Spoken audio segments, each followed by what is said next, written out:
முஹம்மது நபி ஸல்லல்லாஹு அலைஹி வஸல்லம் அவர்களின் வாழ்வில் நடந்த ஒரு நிகழ்வு. ஒருநாள் காலை பொழுது ஒரு பெரிய மூட்டையை சுமந்து கொண்டு ஒரு வயது முதிர்ந்த மூதாட்டி மக்கா நகரின் ஓரமாக தள்ளாடி தள்ளாடி வந்து கொண்டிருந்தார். அப்போது அவ்வழியே நபிகள் நாயகம் வந்தார்கள்.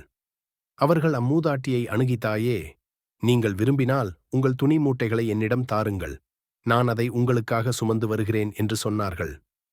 ரொம்ப நன்றி என்று கூறி அம்மூதாட்டி துணி மூட்டையை நபிகள் நாயகம் அவர்களிடம் கொடுத்தாள். புனித மக்காவை விட்டு எங்கே போகிறீர்கள் என்று நபிகள் நாயகம் அவர்கள் கேட்டார்கள். தன்னோடு உரையாடுவது முஹம்மது நபி ஸல்லல்லாஹு அலைஹி வஸல்லம் என்பதை அறியாத அம்மூதாட்டி, மக்கமா நகரில் முஹம்மது என்கின்ற ஒரு மனிதர் வந்துள்ளாராம். அவர் இறைவனின் இறுதித் தூதராம். முந்தைய வேதங்கள் எல்லாம் செயலிழந்து போய்விட்டதாம். அனைவரும் அவரது நேரான வழியை பின்பற்ற வேண்டும் என்கிறாராம். நான் ஒரு யகூதிப் பெண். எனது மார்க்கத்தை நான் எப்படி விட முடியும்? எங்களது ஜனங்கள் அவரை பற்றி பலதும் கூறுகிறார்கள். அவர் இருக்கும் மக்காவில் வாழ எனக்கு விருப்பமில்லை.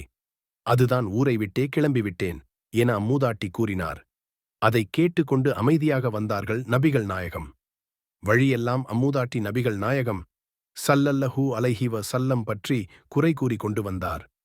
பொறுமையின் சிகரமான நபி அவர்கள் பொறுமையோடும் புன்முறுவல் பூத்தவர்களாகவும் நடந்து சென்றார்கள். அப்போது அம்மூதாட்டி நபிகள் நாயகம் அவர்களின் சிரிப்பில் பிரகாசத்தையும் முகத்தில் பணிவையும் அவதானித்தார். கடைசியில் அம்மூதாட்டி சொன்ன இடம் வந்தது. மூட்டையை இறக்கி அம்மூதாட்டியிடம் கொடுத்துவிட்டு, நான் போய் வருகிறேன் தாயே என்று நபி அவர்கள் விடை பெற்றார்கள். மிகவும் மகிழ்ச்சியடைந்த அம்மூதாட்டி நபிகள் நாயகம் ஸல்லல்லாஹு அலைஹி வஸல்லம் அவர்களை பார்த்து, இந்த சில்லறைகளை வைத்துக் கொள்ளுங்கள் என்று கூறி சில திர்ஹம்களை நீட்டினார். அதற்கு நபியவர்கள், வேண்டாம் அம்மா, நான் இதனை பணத்திற்காக செய்யவில்லை என கூறி உறுதியாக மறுத்துவிட்டார்கள்.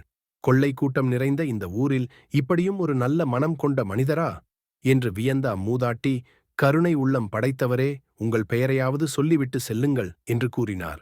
அப்போது நற்குணத்தின் தாயகம் நபிகள் நாயகம் ஸல்லல்லாஹு அலைஹி வஸல்லம் அவர்கள் புன்முறுவல் பூத்தவர்களாக, நீங்கள் யாருடைய போதனைக்கு பயந்து இந்த ஊரை விட்டு போகிறீர்களோ அந்த முஹம்மது நான் தான் என்று கூறினார்கள். அதனை கேட்ட அம்மூதாட்டி அதிசயித்து நின்றார். அவரின் கண்கள் கண்ணீரை சொரிந்தன. இவ்வளவு நற்குணம் படைத்த ஒருவரையா சரியாக புரிந்து கொள்ளாமல் நான் தப்பாக பேசினேன் என்று உள்ளத்தால் அழுதார்.